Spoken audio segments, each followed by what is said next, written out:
Soybean, Scotch, দালি, বুট,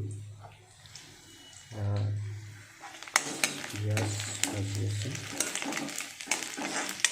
পিঁয়াজ অলপ ৰঙা কৰি কেনে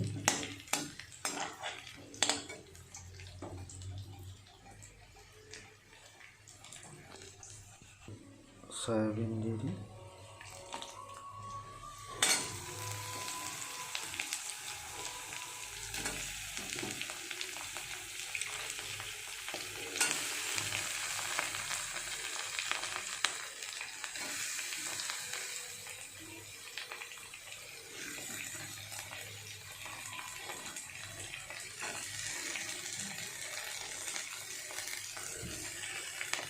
তাৰপিছত দালি দিম।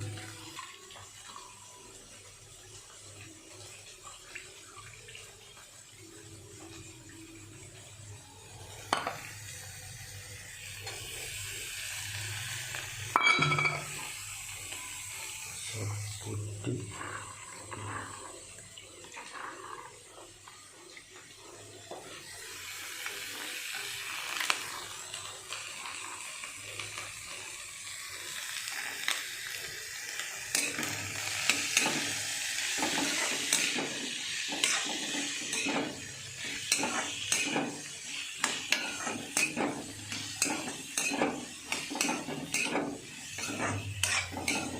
মানে জিম কৰা মানুহৰ কাৰণে সুন্দৰ খাদ্য।